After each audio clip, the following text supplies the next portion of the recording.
Hello and welcome to Nerdy Unreal Dev. And today I've got for you guys tips for game jams. With the Epic MegaJam coming up, I thought this was especially suitable for the channel. So, just have a quick affiliate ad and then we'll get on to the rest of the video. Of course, not all game dev work involves 3D. From concepting out VFX, creating a forest background, and creating images for that visual novel of yours, Clip Studio Paint has your back. With a variety of brushes and tools such as posable 3D models, animations, and more, Clip Studio has everything you need to help make your game a reality. Click the link in the description to get your own copy of Clip Studio, either with a one-time payment or for those on iPad or tablet, a subscription as low as $24 annually. So to begin, what is a game jam? Game jams are events where you create a game within a limited amount of time. This could be a week, this could be 48 hours. The main point is it's to challenge yourself to see what you can create under pressure. The big ones are the Global Game Jam, Ludum Dare, Kenny Assets Jam, and Epic's MegaJam. There are so many more, and they can be found on itch.io's jam page, or even by paying attention to Game Dev Twitter because certain jams will be brought up. Various events like GDC might have their own game jams. And these things can actually be used for networking, since a lot of these game jams are ways for devs to get together and make something really cool in a limited amount of time. So, tip number 1, go in with a goal in mind.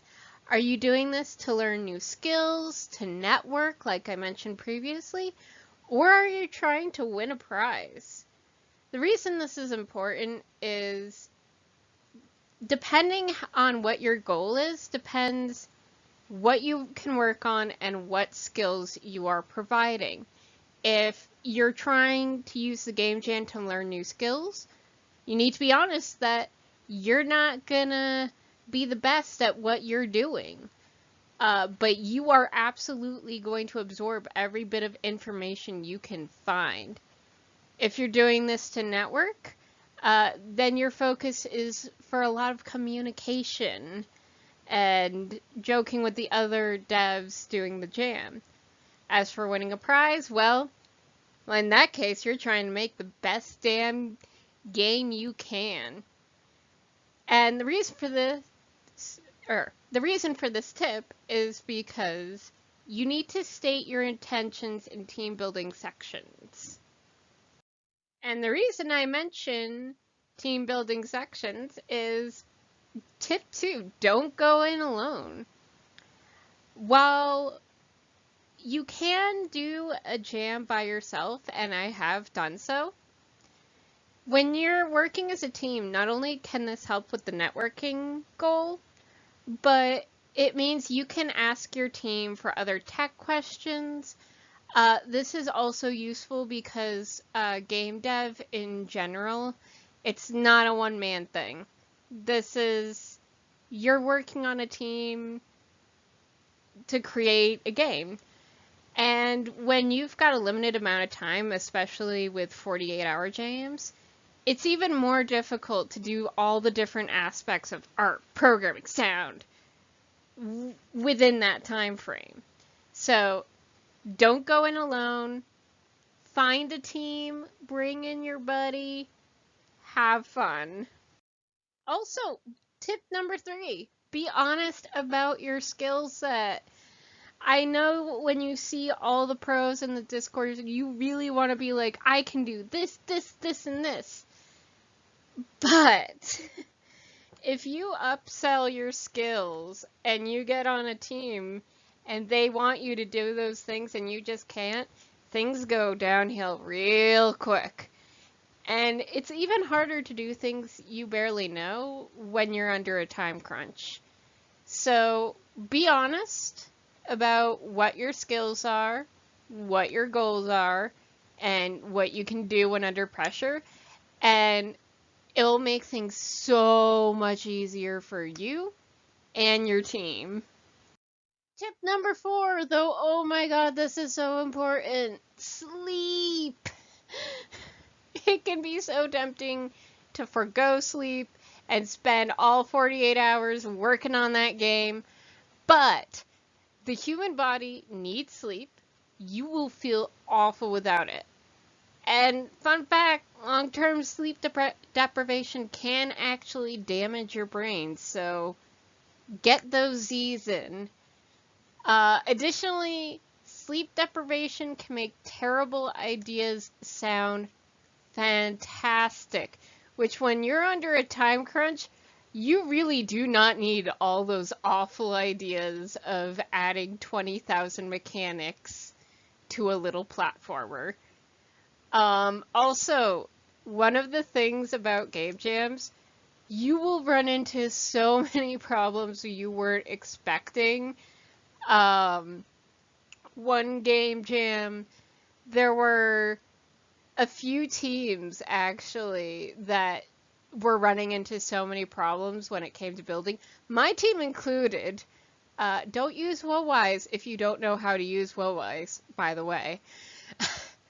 And when you're dealing with these like build problems or tech issues or bugs, when you're running on 2 hours of sleep, you're far more likely to just melt down.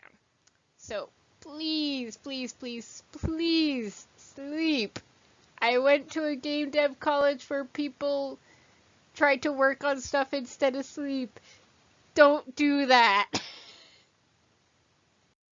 And tip number 5, scope.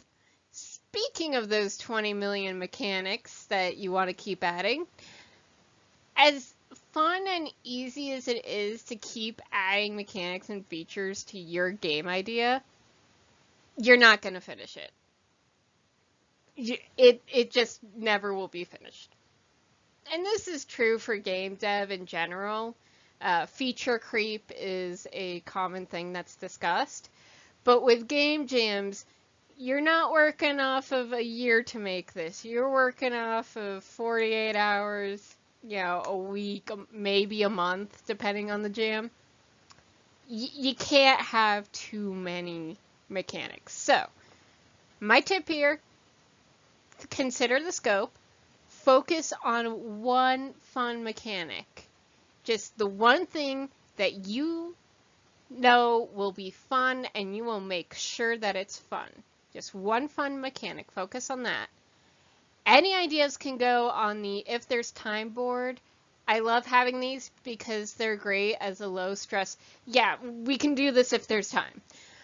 And keep in mind the size of your team and what everyone can do when it comes to scope. This call back to the previous tips. This is why it's so important to be honest about what you can do, because what you can do determines what game you're making. And small teams with beginners can't do as much as large teams with pros. So you need to keep in mind what everyone can do within the amount of time. Tip number 6, it's okay if it's unfinished. Not every game jam game will be a polished submission. I know you'll sometimes see these, but game jam games are more like quickly made prototypes. And this is especially the case if your goals were to network or to learn new skills, because the point of doing this game jam wasn't to make a, polished game to really show off. The point of the game was to talk with other devs and learn more skills for your own game making. Granted, if you are trying to win a prize, this is a little less true because you want to make something that will get you something cool. But honestly, so many game jam games just are unfinished. They're not, or they're not polished, and oh, of course they have bugs. So yes, it's okay if your game is unfinished. Absolutely go for the finished game, but don't worry if it's not. And last but not least, tip number 7, have fun. I know this is cheesy, but game jams really can be a lot of fun. You're basically challenging everything you've learned and seeing what you can do when you finally need to throw your ideas at the wall. But also, please do not forget to sleep. Anyways, thanks for watching. Have a good one. Please support me on Ko-fi and feel free to pick up Clip Studio from the link below if you don't have Clip Studio already. Once again, have a good one.